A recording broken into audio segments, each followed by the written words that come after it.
À tous. Vas-y. Bonjour à tous. Merci à Vincent de nous accueillir ce matin et bravo à tous ceux qui sont pu nous rejoindre pour démarrer une petite semaine avant ce déconfinement peut-être progressif. Alors, réinventer mon business avec les moyens du bord, c'est notre objectif et notre challenge de ce matin. Pour ce faire, je vous ai préparé des petites choses. Vous avez déjà peut-être un premier sondage qui va arriver de la part de Vincent pour vous dire que, au vu de cette crise sanitaire, vous avez peut-être votre business qui est un peu impacté, beaucoup impacté ou énormément impacté par la crise sanitaire. Donc là, Vincent va vous proposer ce petit sondage. Comment vous sentez-vous, où est-ce que vous vous positionnez. Donc, pour réinventer votre business, vous vous donnez combien de temps? 15 jours, 1 mois, 3 mois, 6 mois? Quel est votre objectif? Je vous invite à y répondre pour savoir comment vous ressentez la chose.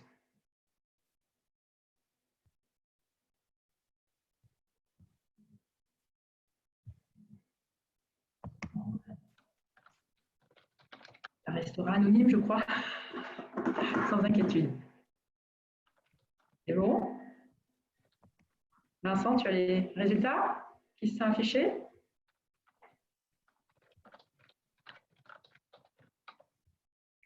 Super, nous les voyons tous ensemble. Donc, il y a pas mal d'urgence, mais vous vous donnez un temps de qualité, 1 mois, 3 mois, pour agir. Super. Merci, Vincent. Donc, notre objectif pour ce matin, c'est de placer autour de cette réflexion comment on va innover et comment on va pouvoir appréhender les principes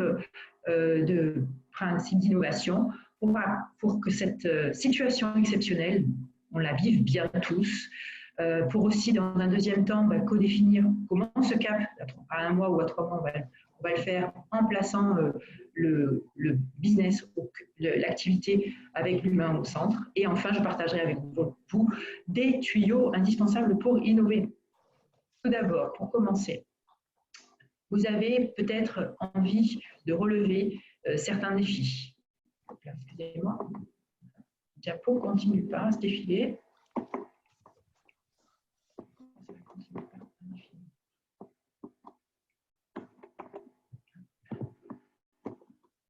Pourquoi vous réinventez votre business?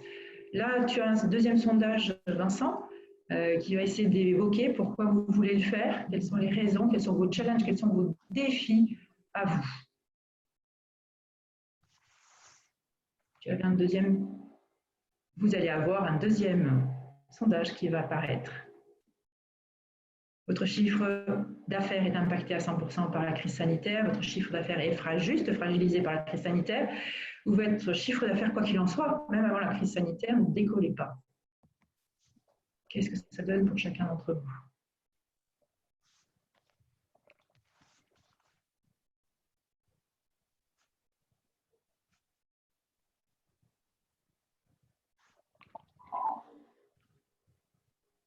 Les résultats, d'accord, 100% plutôt sur la crise sanitaire qui a aussi fragilisé et au préalable, il y avait des choses qui ont aussi impacté votre business. Alors pour nous, il y a différentes choses en termes d'innovation qui vont impacter nos business tout au long des activités, qu'ils soient pour autant. J'ai un problème, excusez-moi, de défiler de mes diapos, de mon diaporama. Je ne sais pas pourquoi. Mon ordinateur est bloqué pour pouvoir vous envoyer la suite. Voilà. Vous allez avoir à relever des défis peut-être de la transition numérique, des défis qui peuvent être aussi des enjeux sociétaux, économiques et environnementaux. Vous voulez peut-être aussi, c'est des opportunités de conquérir de nouveaux marchés, de lancer une nouvelle offre ou d'engager une démarche d'innovation durable et responsable. Aujourd'hui, ce qu'on va essayer de faire, c'est devenir acteur positif pour engager la voie de l'innovation, ce qui n'est pas un vrai jeu de l'innovation. Alors, comment appréhender cette situation de manière complètement positive et capitaliser sur les principes d'innovation? Pour bien poser le sujet, pourquoi on innove maintenant? Est-ce que c'est maintenant qu'on doit innover? On a innové depuis tous les temps. Regardez cette petite bande dessinée qui nous rappelle qu'à un moment donné, je peux aller faire de l'innovation, mais si je fais de l'innovation et que je vais voir mes investisseurs ou mes clients, si l'innovation n'a pas de sens pour eux, s'ils ne voient pas de l'intérêt, ça ne les engage pas vraiment. Donc, gardons ça en arrière-plan. Ce qui va nous intéresser, c'est de relever le défi que Michael Dell nous donne. Innover, peut-être, c'est facile, mais il est plus difficile de transformer une innovation en un vrai business. Et une innovation, je vais dire une idée aussi, plutôt que progressivement qui se transforme, qui mûrit en innovation, pourra trouver son chemin et son business. En définitive, le challenge ici, c'est de devenir l'innovateur de votre futur et de votre futur business. Il y a deux types d'innovation, pour m'assurer que tout le monde soit sur le jargon. Il y a deux grands sujets qui soient soit une innovation incrémentale, qui est de l'amélioration continue, ici dans l'exemple de l'aspirateur, pour que ça parle à tout le monde. C'est quelque chose qui a peu évolué dans le temps, mais quand même, quand on a rajouté beaucoup de technologies à l'intérieur, vous avez de l'innovation radicale qui vient se poser jusqu'à l'aspirateur Dyson ou l'aspirateur robot. À l'intérieur des innovations radicales, particulièrement portées par la technologie, on verra progressivement des engagements différents de la part des impacts sociétaux ou des changements de comportement des consommateurs. Donc, il y a plusieurs typologies d'innovation radicale plus loin. Mais ce qui nous intéresse, c'est les challenges de l'innovation. Il faut savoir, dès à présent, quel est le type d'innovation que vous souhaitez faire. Est-ce que vous voulez vous engager dans un mois ou dans 3 mois à une innovation d'amélioration continue, incrémentale, ou une innovation radicale? Là, j'avais aussi proposé à Vincent de vous envoyer un petit sondage pour savoir un petit peu quel est votre registre. Qu'est-ce que vous voulez faire? Qu'est-ce que vous envisagez de faire?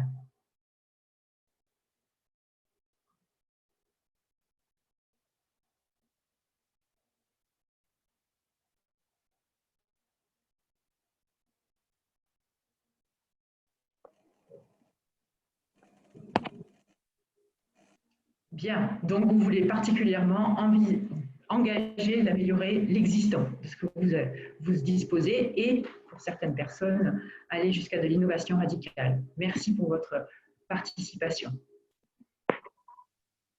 À ces principes-là viennent s'ajouter des challenges du principe de l'innovation.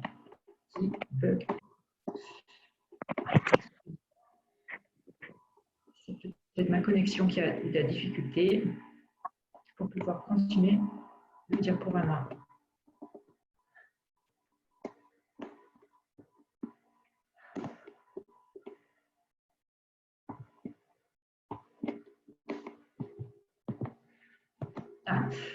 Les principes de l'innovation, qu'on soit dans l'amélioration continue, qu'on soit dans une innovation radicale, il va falloir le plonger dans un contexte spécifique. En même temps, il est tellement unique, il va falloir ne pas se concentrer sur le problème à résoudre, ça fait partie de l'enjeu et du défi, mais aussi de pouvoir avoir une image globale de qu'est-ce qui se passe autour de moi en permanence.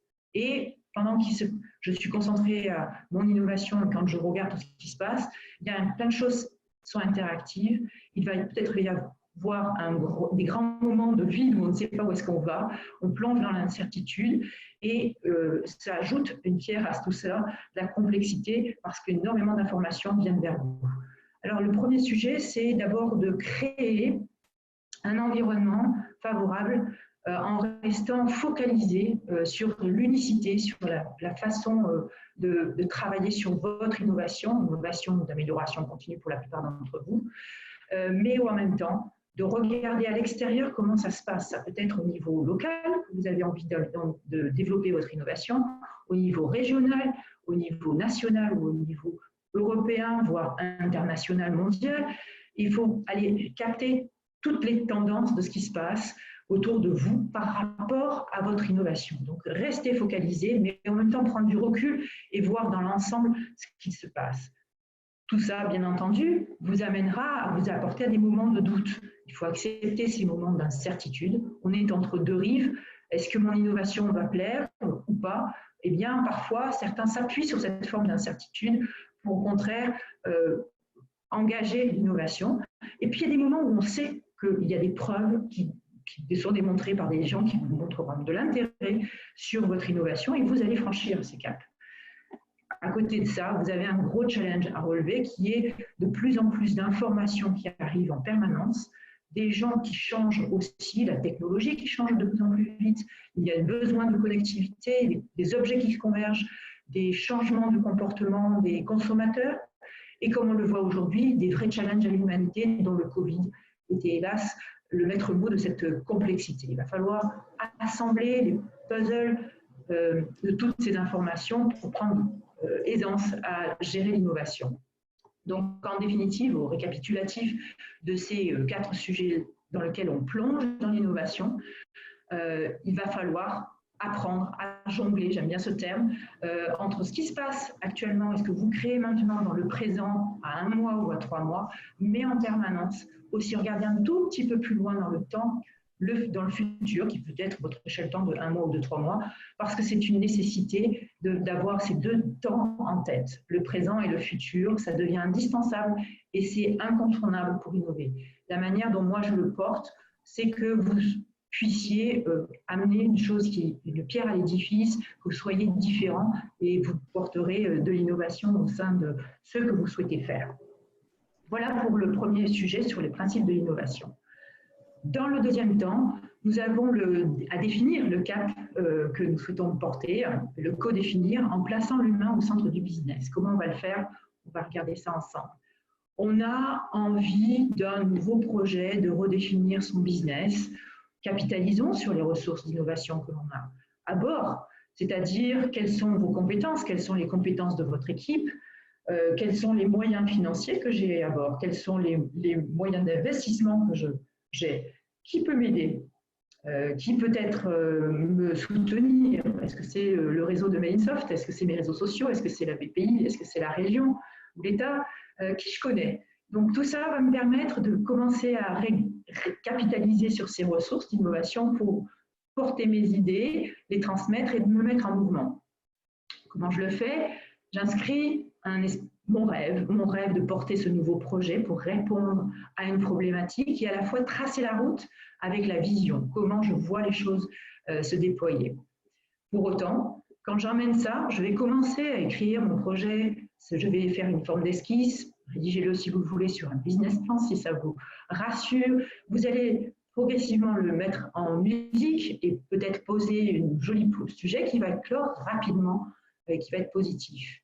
Mais laissez-vous surprendre aussi parce qu'il peut arriver. Vous avez commencé à aller plus loin avec un business plan. Peut-être que ce n'est pas tout à fait ce que vous imaginez. En définitive, vous allez innover. Donc, peut-être que le sujet que vous imaginez au début n'est pas le sujet dans lequel vous allez obtenir à la fin. Mais laissez-vous surprendre par l'innovation. Pourquoi? Parce que l'innovation, à un moment donné, on arrive dans un marché qui est déjà occupé, où il y a peut-être des concurrents. Et des concurrents, si j'arrive et que je jette mon innovation, c'est comme jeter un pavé dans la mare, et la mare aux requins, soit il y a des méchants requins, soit il y a des gentils requins qui frétillent et qui sont heureux de me recevoir. Donc, soyons vigilants. Comment on porte ça? C'est en plaçant l'humain au centre du business et de votre réflexion, de votre vision. Un exemple, c'est une société qui est créée en 1947, qui est spécialiste du linge de maison. Vous voyez qu'il y a plusieurs marques en charge, et qui, au contour de la crise sanitaire, s'est plongée et a placé l'humain au centre de son activité. Qu'est-ce qu'elle a fait? Elle a encore du savoir-faire, elle a capitalisé sur ses compétences, elle a capitalisé sur ses moyens à bord de ces quelques machines pour fabriquer, bien entendu, des masques pour répondre à l'urgence de notre crise sanitaire. Aujourd'hui, elle produit plus de 100 000 masques pour le grand public. Et elle a assuré, je dirais, une forme d'innovation. Pour autant, elle doit aller plus loin. Elle doit placer l'humain au cœur de son activité. Comment on le fait? Parce que c'est complexe déjà. Le cerveau humain a plein d'informations et a plein de besoins auxquels il faut répondre. Alors, ce qui va nous intéresser en innovation, c'est que des hommes et des femmes vont nous dire et vont nous apprendre ce qu'ils veulent vraiment. Si leurs besoins sont des besoins fondamentaux, comme celui de la santé pour la crise sanitaire, ou encore s'ils ont des besoins de sécurité ou s'ils ont des besoins de s'épanouir. Donc, tous ces besoins sont nécessaires pour pouvoir nourrir votre innovation, et c'est des informations que vous allez collecter pour placer l'humain au cœur du processus. À chacune de ces étapes, ici vous voyez un humain, et vous allez vous demander de manière anticipée quels sont ses besoins. Vous révisez quand vous commencez à concevoir votre projet. Vous continuez à échanger avec lui quand vous adaptez votre produit, votre service, quand il le reçoit. En fait, il y a deux grandes phases. C'est voir, explorer avec l'humain, donc les hommes et les femmes, leurs besoins, de regarder combien c'est utile pour eux, et ensuite de regarder comment ils expérimentent, qu'est-ce qu'ils vivent avec votre produit, votre service. Ceci, c'est inspiré, bien entendu, de choses qui sont importantes, mais aussi qui nécessiteront pour vous de vous basculer peut-être dans quelque chose que vous n'avez jamais fait peut-être jusque-là, qui est d'oser entreprendre avec cette dicton, qui est si tu veux quelque chose dans ta vie que tu n'as jamais eu, alors fais quelque chose que tu n'as jamais fait autrement que d'aller interviewer en permanence, questionner des humains pour placer et capitaliser sur ce principe-là. Est-ce que vous êtes prêts? Allons-y un petit peu plus loin avec quelques tuyaux que je souhaiterais partager avec vous. Alors, les tuyaux, ici, vont emmener un dernier sondage auprès de vous. Quand on innove, il y a des moments où ça marche, c'est fabuleux, c'est fantastique, on a plein de succès, plein de bonnes stories, et puis il y a des moments où ça ne marche pas vraiment. Alors, selon vous, à partir de 3000 idées qui sont générées, combien d'idées peuvent se transformer en innovation? Est-ce que ça serait donc 1000, 300 idées, 50 idées, 10 idées, 3 idées, 1 idée? Autrement dit, combien trouvent leur marché, ont un succès commercial? Si vous voulez tester, qu'en pensez-vous?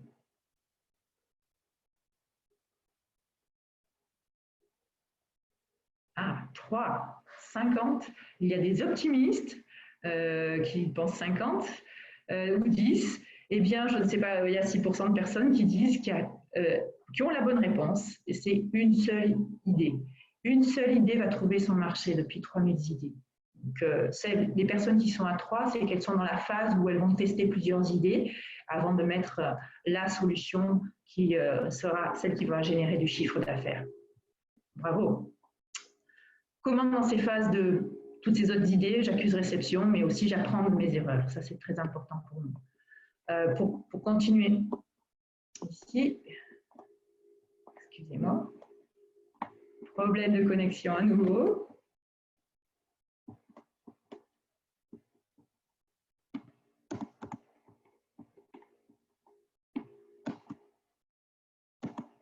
La connexion.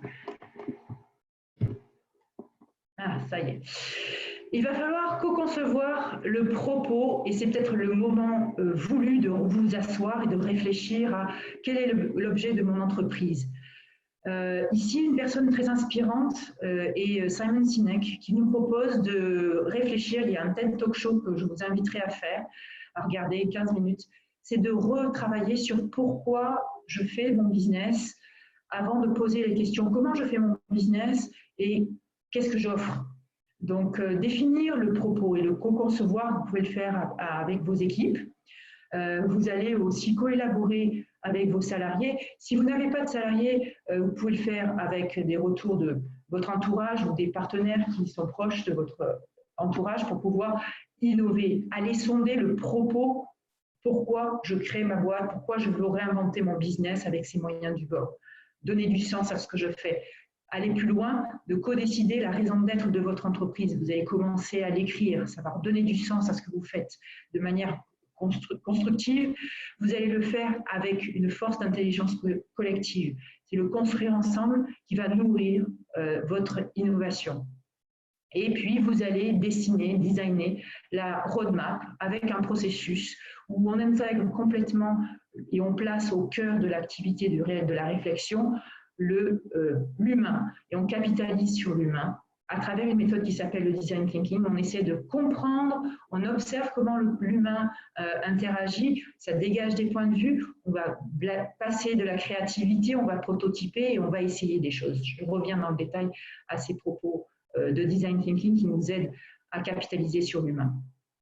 On va aller déceler les rêves des consommateurs. Alors, il y a une forme de questionnement et d'intellectualisation des choses, mais aussi on va essayer de le libérer pour lui, se connecter à lui en format d'intuition et puis d'aller ressentir ce dont il a besoin. C'est très, très important pour nous. À travers ça, ça va nous nourrir pour pouvoir aller booster la créativité des collaborateurs ou sa propre créativité, pour nous donner ces 3000 idées. Et ensemble, on va ramener toutes nos équipes autour de cette idée ou processus d'idées qu'on va pouvoir générer grâce à l'humain qu'on aura posé au centre de notre réflexion. On va concevoir cette solution innovante, qui est la solution qui donne le plus de... Mais autant on va la challenger, cette solution. Ici, l'idée de l'essayer, de tester, de recommencer, c'est Thomas Edison qui, sous ce format d'ampoule, a essayé plus de 800 fois avant d'arriver à trouver ce que nous bénéficions aujourd'hui en appuyant sur un simple interrupteur.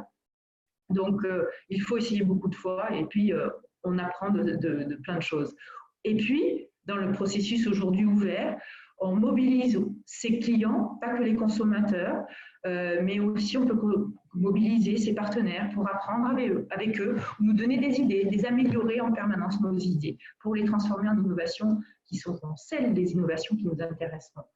Et un peu plus loin, on peut coagir avec son écosystème. C'est toutes les parties prenantes, des gens qui nous sont proches. Il y a des prescripteurs, il y a Badinsoft, il y a tous vos réseaux personnels et vos réseaux sociaux qui peuvent vous aider à co-construire avec vous et vous donner des pistes de validation de votre innovation.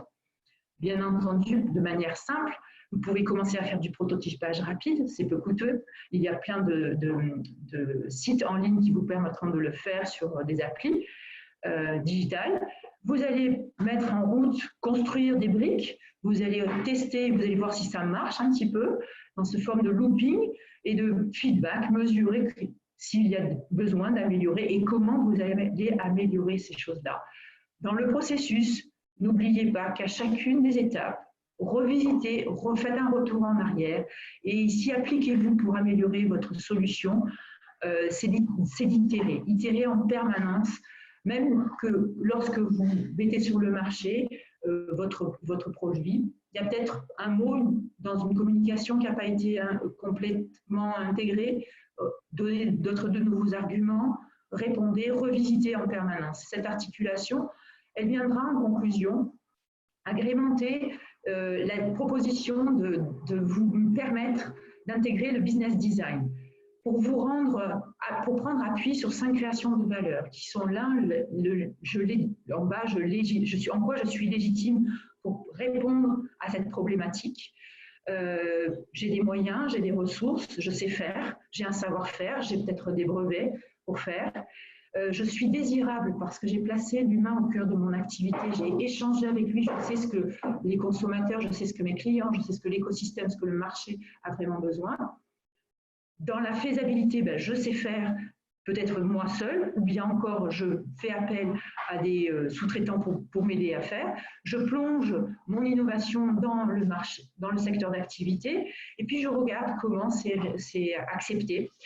Et puis enfin, quel est le modèle économique de la viabilité de mon activité et combien de plus dégager de la marge pour pouvoir être bénéficiaire sur ce sujet-là, sur cette innovation. Et bien entendu, au fil de l'eau, je ne m'empêcherai pas de itérer, comme je viens de le dire à l'instant, pour pouvoir revisiter, tiens, j'ai une information du marché, je pourrais revoir parce que finalement, ça plaît à tel interlocuteur, je pourrais peut-être vendre à telle personne.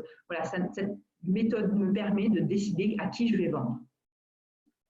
Alors, il y a aussi à ne pas oublier, à côté de ça, beaucoup d'outils à embarquer auprès de vous. Peut-être que ça sera pour certaines personnes juste un rappel, mais qui sont précieux dans la démarche d'innovation, pour prendre des décisions stratégiques, de vous appuyer sur un SWOT. Vous pouvez démarrer votre SWOT, c'est-à-dire les forces, les faiblesses de l'entreprise, mais aussi regarder à l'extérieur comment elles sont, quelles sont les opportunités et quelles sont les menaces. Surtout, dans cet élément de SWOT, ce qui est très intéressant, c'est que opportunités et menaces font écho à ce que je disais préalablement, c'est d'avoir une vue d'ensemble. Regardez ce qui se passe autour de vous et quels sont les bons tuyaux qui vous permettent de dire je vais m'engager, là il y a une opportunité. Ou là non, je n'y vais pas parce que ça va, c'est pas le moment, c'est plutôt une menace. Donc il y a tout un périmètre à travailler pour avoir cette vue d'ensemble et ensuite regarder son cœur d'activité, son business à soi, sur son marché, avec ses forces et ses faiblesses. Cet outil stratégique aussi est intéressant d'agrémenter avec un autre tableau de bord qui s'appelle les Balance Scorecards, qui nous permet, et qui sont aussi disponibles de manière digitale, et qui nous permet de prendre une vue d'ensemble par rapport à l'innovation que je plonge dans le marché. Enfin, quand je suis en train de la mettre en ordre de marche dans le processus, peut-être que je vais commencer à faire une esquisse, peut-être que je vais commencer à faire un prototypage rapide. Eh bien, dans mon prototypage rapide, ça va être, comme on dit, un POC, une preuve de concept. Et je peux commencer à échanger avec mes clients, avec mes consommateurs, interagir avec mon écosystème pour voir les réactions. Jusqu'à ce que je peux aussi y mettre, c'est un MVP, donc un Minimum Viable Product. Ça peut se faire sur une landing page, juste une page, sur un filtre Internet, et qui vous donnera les premiers ressentis du marché et du potentiel du marché. À la fois, quand vous allez commencer à assembler tous ces retours d'informations, ces retours d'expérience, vous allez pouvoir le formaliser à travers le BMC, le Business Model Canvas, pour lequel aussi vous pouvez le faire de manière digitale et qui vous permettra de définir quelle est votre offre, qu'est-ce que je vends, à qui je vends et comment je vends, d'aller décrire aussi vos charges de ressources et quels sont vos gains en devenir. Donc, c'est un outil qui nous permet de capitaliser sur l'offre que vous allez dessiner. À côté de ça, il y a la possibilité de renforcer votre offre avec des plateformes collaboratives qui soit sur de la gestion de projet, si vous avez plusieurs projets en tête, projets d'innovation, innovation incrémentale ou radicale, les compléter dans les échanges que vous pouvez faire avec des messageries en temps partagé, comme un Slack, par exemple, pour être un fil d'échange ouvert ou semi-ouvert à certains clients partenaires de votre écosystème. Mais ne pas perdre de vue non plus qu'il y a tous les logiciels de typologie ERP qui sont nécessaires, de capitaliser sur un outil que peut-être certains d'entre vous ont déjà. Vous avez un CRM qui peut vous aider à le faire, des outils si à distance vous avez besoin de pouvoir créer de l'animation avec du contenu, c'est de faire du marketing d'automation. Avec une newsletter, regardez comment, quand vous envoyez une newsletter ou un message sur Facebook, comment ça marche, comment ça rebondit, si les gens déplient leurs informations, si les gens vont plus loin, capitaliser sur ces notions-là. Et un peu plus loin, pour des entreprises, quand on a possibilité de transférer, c'est d'aller sur des logiciels de knowledge management. Voilà, je en ai fini pour ce qui est de mes possibilités ou de vous avoir, j'espère, conduit sur c'est une première notion d'innovation pour construire votre barque à vous et votre rêve à vous pour le plonger avec les moyens du bord en fonction de ce que vous pouvez faire. Donc, je laisse place à vos questions et je serai ravie de pouvoir répondre ici à quelques questions que peut-être Vincent, au fil de l'eau, a pu récolter pour partager avec vous tous. Oui, il y a eu quelques questions qui ont été posées. Alors, attends, hein, je commence. Est-ce que je décris mon partage d'écran pour vous voir aussi? Alors, il y a Alexandre qui nous pose une question. Comment faire pour trouver le bon équilibre entre le time to market, le produit parfait et les nouveaux développements, dont l'industrialisation des process? Existe-t-il des outils pour créer ces éléments BMC, BSC, etc. Oui, alors oui, il y a les outils de BMC du Canva. Vous pouvez faire le business model Canvas en ligne. Vous pouvez créer un compte, c'est assez simple. Mais pour répondre plus en amont à la time to market, enfin c'est le moment. Time to market, ça veut dire quel est le bon moment pour plonger mon innovation sur le marché. C'est d'aller collecter, je dirais, au plus proche du marché en permanence les informations de la part de vos consommateurs, de vos clients, et d'utiliser des registres de questionnement ouverts. Alors souvent, ça veut dire intégrer, je vais remonter à ce que j'avais tout à l'heure, ici, pardon, dans cette démarche-là d'intégrer le business design, c'est d'aller vérifier dans le niveau de désirabilité. Le time to market vient se poser si je suis désirable. Autrement dit, c'est comme l'exemple de Marou Carré au début de ma présentation. S'il n'y a pas d'envie, s'il n'y a pas de besoin, eh bien, le time to market va s'effondrer complètement. Aucune utilité par rapport à ça. Donc, combien je suis désirable pour les consommateurs, pour mes clients. Et ici, c'est trouver une articulation des besoins et d'intensifier les besoins. Est-ce que l'importance de ces besoins pour la crise sanitaire, c'est foudroyant? Oui, c'est vital. Donc, c'est maintenant et c'est très important. Donc, le time to market pour le groupe BDS, c'était capital pour eux, de survie pour autant. Mais c'est vérifier ça au cours de la réflexion en permanence. Le focus, c'est capitaliser sur la dimension humaine pour parvenir à trouver cette viabilité que l'on donne pour accuser réception du modèle économique viable. En fait, France, excuse-moi, ma question n'était pas forcément bien formulée, mais la question réelle, c'était l'articulation entre… on voit trop de startups qui disent ah oui, mais mon produit n'est pas fini, je ne peux pas aller sur le marché. Et en fait, au final, quand le produit est fini, il n'y a plus de budget pour partir sur le marché. Pour reprendre une expression célèbre, on a le savoir-faire, mais on n'a plus le faire savoir, on n'a plus moins les moyens du faire savoir. Et donc, quel est le bon moment, parce qu'on sait que c'est une lacune sur les startups, de dire ok, j'y vais, c'est pas parfait, mais j'y vais. Quitte à ne pas industrialiser les process, quitte à se dire bon ça on le fera plus tard, et puis en fait le truc fonctionne tellement bien que le plus tard on n'a pas le temps de s'y remettre, et notamment dans l'industrialisation des process, et donc on bricole, je sais pas, avec des fichiers Excel, avec des bouts de mail par-ci par-là, alors qu'on pourrait imaginer une petite application pour gagner beaucoup de temps. Voilà, c'était ça ma question exacte. Ok. Alors, pour répondre à ça, par exemple,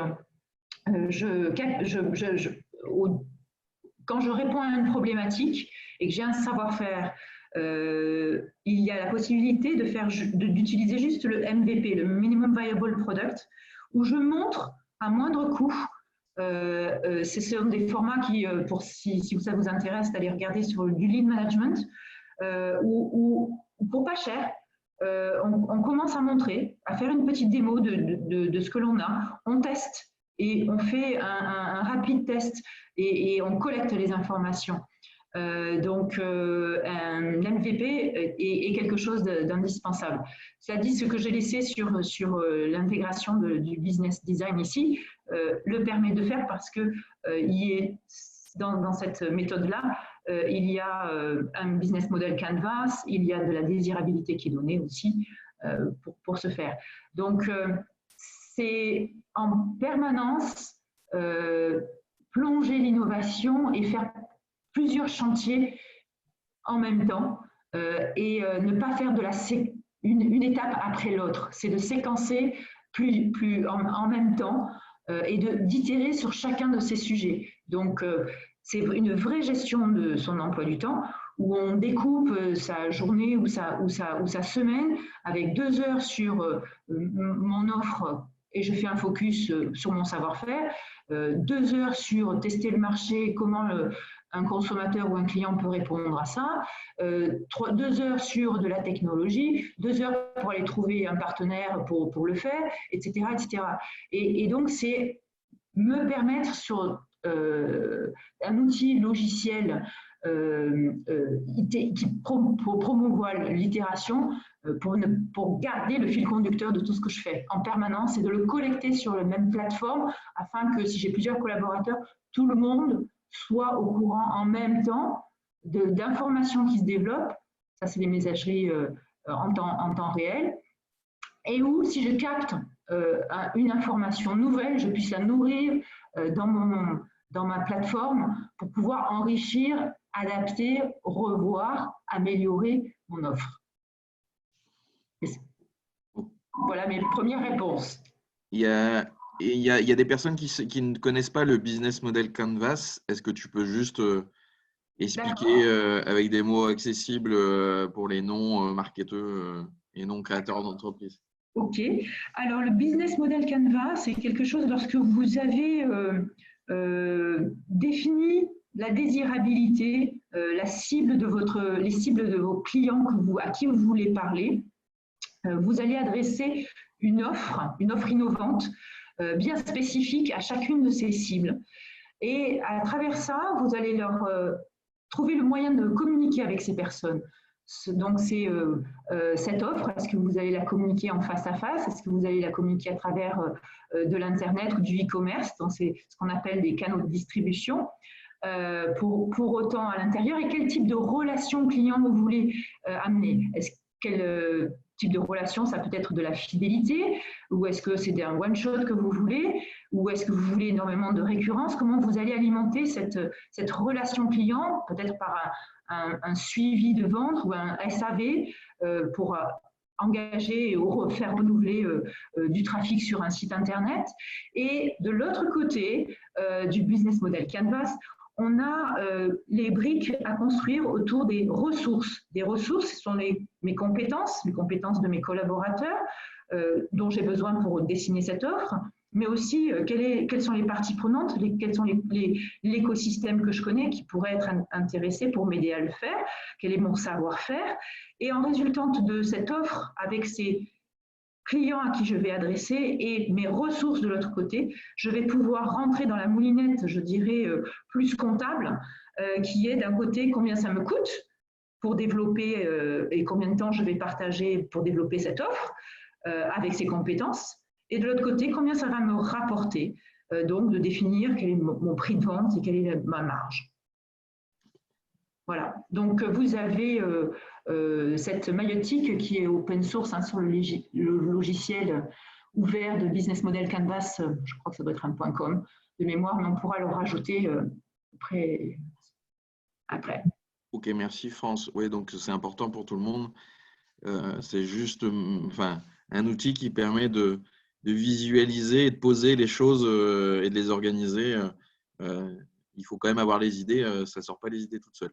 C'est pas un outil, je mettrai juste attention, Business Model Canvas, c'est pas un outil créatif, en effet, comme tu viens de dire, ça pose bien les choses et ça les visualise, pratiquement quand on est à la fin du processus. Les idées créatives, en même temps, doivent être stimulées et ce qui est bien dans la mouture logicielle, c'est que vous allez pouvoir revisiter aussi ce Business Model Canvas en permanence. Offrez-vous le luxe, on a le temps, mais il faut prendre le temps de revoir et itérer.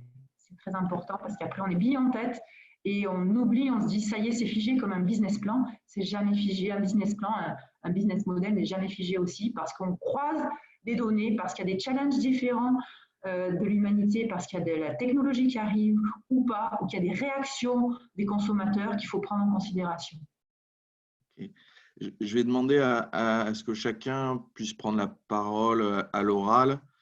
Comme ça, on va essayer de faire de l'interactivité. Comme il n'y a pas énormément de questions sur le fil. Pour ceux qui voudraient poser une question, vous pouvez activer le micro.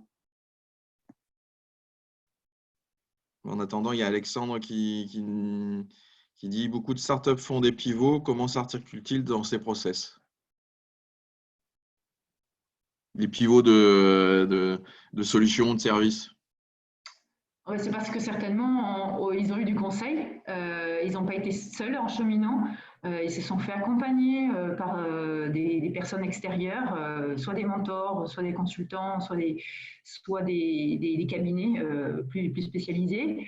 Et peut-être que c'est le marché pour certains, ou des réseaux qui leur ont dit qu'il n'y avait pas forcément une pertinence marché pour pouvoir le faire, et qu'ils ont entendu à un moment donné que le marché n'était pas prêt à entendre leurs nouvelles solutions et qu'ils ont su entendre. C'est très important parce que souvent, on n'entend pas les messages et qui, quand ils les ont entendus, se sont impliqués de pouvoir les écouter et d'écouter pleinement et de capitaliser sur les données humaines qui sont renvoyées. Donc, c'est cette force aussi, cette prise de recul. Ok. Est-ce qu'il y a quelqu'un qui veut prendre la parole? Il ne faut pas oublier d'ouvrir son micro si vous voulez prendre la parole. Là, je peux les ouvrir tous, mais ça risque de faire du bruit. Est-ce que tu veux que je supprime le partage d'écran, peut-être? Oui, enfin, ça ne va pas changer. Non, mais ce sera plus sympa pour quand même voir les personnes. Oui, si tu veux, vas-y. Non. Alors, attends, partage d'écran.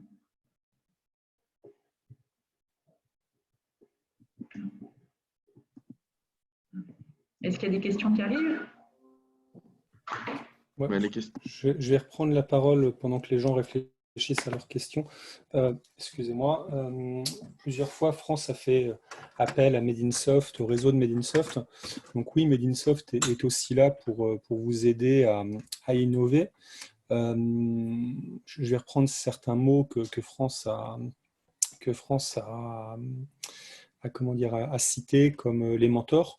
Nous avons un certain nombre d'outils, notamment ce qu'on appelle les startup consultes, où on met à disposition de personnes qui sont dans un processus innovant des mentors. Le premier d'entre eux est Kevin Polizzi, que beaucoup de personnes connaissent et qu'on ne présentera plus, et qui va recevoir le porteur de projet pendant une bonne demi-heure.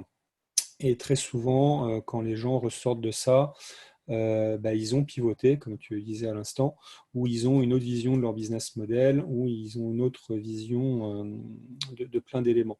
On peut aussi, si votre innovation rentre dans la case d'une commission, on peut vous faire rencontrer des professionnels de ces commissions pour effectivement du mentoring ou pour des mises en relation pour trouver des fournisseurs, pour trouver du business ou des choses comme ça. Donc, n'hésitez pas à nous rencontrer chez Made in Soft pour intégrer ces commissions. Voilà, je faisais un peu de pub au passage. Et n'hésitez pas, si vous avez des questions, comme disait Vincent, ouvrez vos micros. La présentation était dense, avec beaucoup de choses qu'il fallait comprendre. Mais n'hésitez pas, c'est pour ça, il ne faut pas avoir peur, il n'y a pas de mauvaises questions. Allez-y, je vous en prie.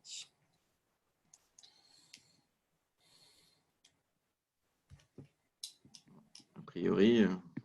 L'innovation, je suis d'accord, hein, l'innovation est un sujet assez qui nécessite un peu de temps de digérer. Moi, je me prête souvent à l'exercice aussi dans les questions qui ne peuvent pas forcément rejaillir maintenant, faire écho immédiatement, parce qu'il y a beaucoup de sujets pour réinventer son business. Il est peut-être nécessaire de me prêter à l'exercice a posteriori, hein, si vous avez besoin de questions dans la journée, dans la semaine qui vous vient pour votre problématique, me la poser de manière différée. Il n'y a pas de souci avec ça, je me prêterai à l'exercice si vous n'y voyez pas d'utilité immédiate, parce qu'il est tôt et c'est lundi matin. Bonne question, super. Sophie, tu voulais poser ta question. Bonjour tout le monde. Donc moi je suis Sophie Vernet, je suis photographe professionnelle, je suis située sur Marseille. Et en fait, depuis le début de cette crise, Je suis à zéro, forcément, hein, puisque moi, je travaille beaucoup dans l'événementiel et avec les particuliers. Et en fait, je lis partout se réinventer, se réinventer. Moi, je suis photographe et en fait, eh ben, j'arrive pas à imaginer comment je pourrais me réinventer, sauf forcément en étant en contact avec les gens, en fait, puisque moi, mon métier, c'est d'être proche des gens pour les aider dans leur métier, pour leur communication. Donc, ne pouvant pas les approcher, j'arrive pas du tout à imaginer comment je pourrais me réinventer dans ce métier-là. Et c'est vraiment une question que je me pose depuis le début et j'ai pas trouvé la réponse encore. Votre défi, là, il est comme le mien, parce que je suis beaucoup dans l'échange aussi avec les personnes en face à face. Ça provoque autre chose, particulièrement quand on essaie de connaître ses clients ou définir la désirabilité des consommateurs. C'est de basculer. Mon défi et votre défi peut-être aussi, c'est le digital. Donc, comment on adresse et comment on change nos activités aujourd'hui et comment on se réinvente avec ce défi qui est le digital et qui aujourd'hui nous permet de vous rencontrer, d'échanger, qui est fantastique. Donc, c'est aller trouver d'autres ressources pour pouvoir utiliser vos compétences de photographie et les mettre à profit autrement. Quel contexte? Mais concrètement, parce que Vincent, il savait que j'allais poser cette question. Il me connaît par cœur maintenant parce qu'on échange beaucoup tous les deux. Et concrètement, ça donnerait quoi? Parce que je ne vois pas ce que je peux faire avec le digital. Ah, il y a Pascal qui va intervenir. Il y a deux autres personnes qui ont demandé de poser des questions. Sophie, moi, je suis ravie. On peut s'en parler après, si vous voulez. Comme ça, on essaie de donner la parole à tout le monde. Avec plaisir. Alors, moi, juste Sophie, je voulais te dire que, donc, comme chacun sait, je dirige un club affaires avec plusieurs clubs et dans tous mes clubs, depuis le début, je dis réinventez-vous, etc. Et là, ça fait 3 semaines qu'on aura d'abord proposé un peu ce qu'a fait France Matin, mais beaucoup plus centré sur faites le reset de votre stratégie, c'est-à-dire vous annulez tout, c'est vraiment le reset, et vous vous réinventez. Et comme il y avait beaucoup, comme toujours, on va dire, résistance au changement, à ce moment-là, la semaine dernière, on leur a fait le côté plus psycho, c'est-à-dire mettez-vous dans l'état d'esprit, dans la posture pour accepter de tout mettre à zéro, pour vous repenser, mais de choses qui sont peut-être complètement débiles, mais c'est pas grave, faut noter, faut brainstormer, faut faire de l'intelligence collective, et là peut-être va émerger quelque chose, soit d'innovant ou pas, et peut-être que ce qui va émerger, c'est, ben non, il faut que je fasse la même chose qu'avant, mais au moins, c'est tout reposer à zéro. Et je pense qu'il faut... Il y a du temps de réflexion, hein. Depuis le temps que ça a commencé, j'ai eu le temps d'y réfléchir.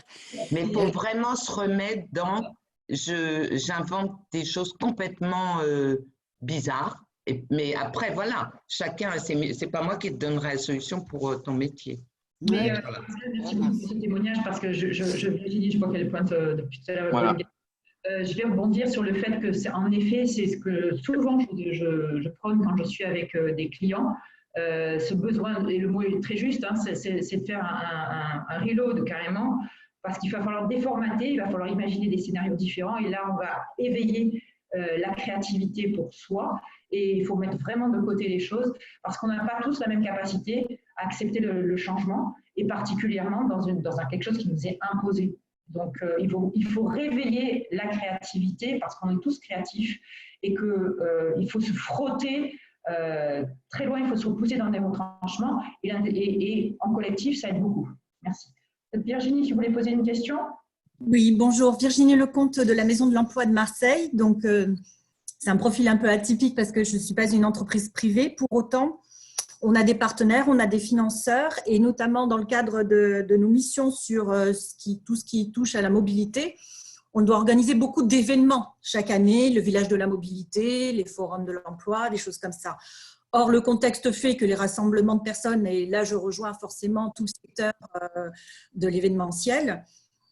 Et donc ma question est la suivante, c'est y a-t-il des commissions, j'ai vu qu'il y avait une commission culture événementielle, où on peut cogiter ensemble, découvrir les outils, parce que là, j'avoue, je ne les connais absolument pas, les outils Moi non plus. Hein. salons et foires en ligne. Et puis surtout, là, il faut effectivement être très créatif. C'est comment animer un tel salon avec des partenaires qui ne sont pas forcément habitués à fonctionner comme ça. Ça pourrait être intéressant de pouvoir travailler ensemble. Et pour Sophie, pour répondre, donner un élément, moi je m'occupe de la communication notamment de la Maison de l'Emploi. Je ne sais pas si c'est envisageable, mais moi je sais que du fait qu'on va être obligé de développer tout ce qui est communication en ligne, réseaux sociaux et événementiels, on va être à l'affût de visuels, de photos.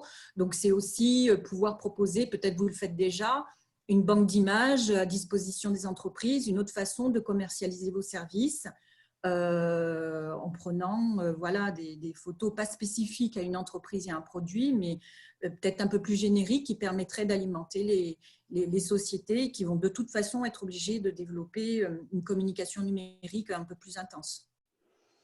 Ok, merci beaucoup. Alors, je vais répondre pour Virginie, puisque vous parlez de Made in Soft. Donc, merci de votre question, Virginie. Alors, on n'a pas de commission événementielle à l'heure où on parle, ou événement numérique. On a des commissions industrie culturelle et créative qui viennent d'être créées. Elle a été créée juste avant le confinement, donc on ne l'a pas encore beaucoup communiqué dessus. Peut-être que ce sera une de ces missions. Il faut qu'on en parle avec Vincent Tourner et avec Olivier Marchetti, qu'en sont les coprésidents. Mais ça peut être quelque chose qui pourrait les intéresser, effectivement. Ce qu'on pourra faire, si vous le souhaitez, n'hésitez pas à m'envoyer un mail sur alexandre@madeinsoft.com. Je pourrais vous mettre en relation avec WinWin, qui est notre agence d'événementiel pour le grand opening, qui a animé un webinaire il y a quelques jours, et qui est en train, ça a été annoncé la semaine dernière, de développer une solution de salon virtuel, puisqu'ils ont eu des demandes de plusieurs gros clients. Et plutôt que de reprendre des solutions existantes qui sont malheureusement des solutions qui avaient été créées pour des gens qui n'avaient pas les moyens de créer des petits des salons qu'ils faisaient en ligne. Donc, c'était toutes des choses un peu plutôt discount, accessibles, etc. Ils ont décidé de repartir sur une vraie solution avec des vrais usages de virtualisation des événements. Donc, ils ont annoncé ça la semaine dernière. Il y a une campagne de pub qui va sortir sur les chaînes info notamment. Mais je peux vous mettre en relation avec Mathieu pour en discuter et voir ce qu'il peut faire pour vous. Donc, n'hésitez pas à m'écrire un mail, alexandre@madeinsoft.com. C'est valable aussi pour les autres et pour tous les services dont j'ai parlé pour Made in Soft. À la fois, merci Virginie pour votre question, parce que vous venez de faire de l'intelligence collective. Et à l'appui de ça, vous menez une question qui est comment stimuler à distance la créativité et cette intelligence collective. Donc, on est déjà en ordre de marche pour ce sujet, je vous rassure, avec plein d'outils. Mais là, c'est un peu compliqué de vous les démontrer, mais ça peut être, je ne sais pas, on pourra en discuter avec Alexandre, une réflexion sur à enclencher les industries créatives, parce qu'on fait déjà de la créativité en ligne. J'en ai fait avec plusieurs fois avec des participants, on était une 50aine de personnes, donc il y a une animation dense à faire. Voilà, donc c'est en route. Excusez-moi, je reprends aussi la parole rapidement. Je vous invite à revoir les 2 webinaires qu'on a fait dans les 10 derniers jours. Le premier a été fait par Thibaut Marty sur les outils no-code qui vous permettent de créer un POC ou un MVP assez facilement et sans trop de connaissances techniques. Donc ça vous permet de créer, typiquement si je reprends l'idée pour Sophie d'une banque d'images où tu pourrais mettre déjà tes images en ligne, tu pourrais en quelques clics sans faire appel à un prestataire informatique qui coûterait de l'argent dans une période un peu compliquée, développer cette banque d'images avec un forfait avec différents modèles économiques et les câbler, te brancher à une solution de paiement simple comme un Stripe et en gros, en une dizaine de jours, sortir un élément à petit budget, fait par toi-même ou par des gens qui s'y connaissent un petit peu mais qui ne vont pas te prendre des millions pour le faire, et pouvoir tester ton marché. Donc, n'hésitez pas à aller revoir cette première application. La deuxième le premier webinaire, excusez-moi, il y a 2 outils no-code qui ont été présentés et prendre contact avec Thibaut si vous voulez en savoir plus. Sinon, il y a aussi l'autre webinaire qu'on avait fait sur les applications mobiles avec Shaper de Synertic, qui permet aussi de développer très facilement des outils comment dire, de mobilité avec plein de petites fonctionnalités, plein de petites briques pour pouvoir aussi réinventer votre commerce. Je vois la question d'Alain sur comment innover dans la vente de matériel bureautique. Laurent lui répond de faire des outils de télétravail. Pourquoi pas? Il va y avoir des choses qui vont exister sur ça. Il va y avoir des nouveaux besoins qui vont exister. Le nouveau besoin, on sait que les commerçants vont avoir besoin aussi désormais de beaucoup plus de dispositifs en ligne. Et là, je rebondis sur Sophie et après je m'arrête, promis. On sait qu'une belle photo fait vendre, aujourd'hui les statistiques le prouvent, les belles photos font vendre entre 10 et 15% plus de produits qu'une mauvaise photo. Donc aujourd'hui, il y a potentiellement un business. Là où aujourd'hui, Sophie, tu shootes les soirées, peut-être d'aller voir des commerçants, de leur proposer de prendre des belles photos, etc. Parce que moi, dans le tourisme que je connais bien, on sait qu'une belle photo fait vendre beaucoup plus. Voilà, c'est une petite idée. Et il nous reste 2 minutes. Et après, on peut en reparler quand tu veux, Sophie, parce qu'il nous reste 2 minutes. Et s'il y a une dernière question, on voudrait la prendre avant de conclure. Sophie Baron qui a laissé son micro, peut-être Sophie Baron? Oui, non, j'avais une idée, mais en fait, elle vient d'être reprise. D'accord. Une dernière question alors, peut-être, en effet. Il n'y a pas de questions? Alors, je vais conclure, Vincent. Ouais, vas-y. Attends, si je peux me permettre, je voudrais juste avoir votre avis là-dessus, parce que c'est une question que je me pose, je l'ai posée justement avec Vincent l'autre jour. C'est qu'en fait, j'ose pas, absolument pas proposer mes services en ce moment. Et j'ose pas non plus faire. J'avais envie de poser une question dans le groupe de la filière événementielle dans lequel je fais partie, duquel je fais partie, parce que je vois dans quelle situation sont certaines personnes d'une manière financière, et je trouve que c'était un peu pas bienvenu de ma part de faire ce questionnaire, de savoir si les gens justement auront la possibilité, auront envie de passer par la photo pour leur communication, etc. Donc, je n'ose pas en fait faire ce type de questions, de questionnaire. Donc, Vincent m'a proposé de faire des questions ouvertes, des questions fermées et pas aller bing direct dans le business. Mais en fait, je n'ose même pas le faire, ça. Je n'ose même pas le faire. Alors, je voudrais avoir votre avis à tous parce que je trouve que c'est super délicat en fait. Il y a France, il y a Virginie qui veut répondre, sinon il y a Virginie. Oui, c'est pas tant, je comprends la difficulté que c'est d'aller vendre, entre guillemets, dans une situation de crise économique. Mais là, dans un contexte, vous apportez des solutions, vous apportez une alternative, justement, comme indiqué tout à l'heure, les photos, de toute façon, le numérique, ça va être de plus en plus développé, c'est une nécessité par rapport au contexte, et vous apportez des solutions, vous apportez une alternative, une nouvelle façon de faire. Et vous êtes justement porteur de solutions plutôt que demandeur de contrat, quoi. Il faut vraiment avoir cette posture-là, dans ce contexte de crise. Enfin, merci Virginie. Et à la fois, c'est de repartir de la problématique. Pourquoi je fais de la photo et qu'est-ce que je veux en faire autour de la photo pour réinventer mon business et à quelle fin? Et donc, quels sont les problèmes que je vais résoudre grâce à ça, et Alexandre vient de le redire avec Virginie, si je me positionne autour de mon commerçant qui en effet ne sait pas se mettre en avant, comment je l'aide? Mais depuis le début que je fais ce métier, en fait, je leur fais de la visibilité grâce à mes photos, en fait. Oui, mais Sophie, alors on peut pas rester sur un cas, non, bien sûr. Mais ce qui est important, c'est faut que tu oublies tous tes a priori, tes barrières. Innover, c'est comme disait tout à l'heure Pascal, c'est de revenir à zéro. Donc, tu redeviens un enfant et tu te mets à la place d'une entreprise. Quels seraient mes besoins aujourd'hui en photo ou en service complémentaire? Ce qui est important dans l'innovation, c'est de repartir de zéro et de refaire ton business, en fait, comme si tu ne l'avais pas fait. Aujourd'hui, tu faisais beaucoup sur l'événementiel n'existe plus. Donc, pendant un moment, il ne va plus exister, en tout cas plus de la même façon. Il va évoluer vers le digital. Donc, tu ne pourras pas prendre des photos des écrans. Il faut. J'ai déjà fait, ceci dit. Mais bon. Oui, mais voilà. Je veux juste donner un petit conseil que j'ai eu d'une des coachs qui, peut-être que tu devrais aller la voir pour les rapports à l'argent, qui nous aide à avoir un rapport à l'argent plus fluide et qui nous a dit, parce que tout le monde s'angoisse effectivement sur les pertes de chiffre d'affaires, donc a du mal à se réinventer parce qu'on a cette angoisse. Elle nous a dit, remettez-vous.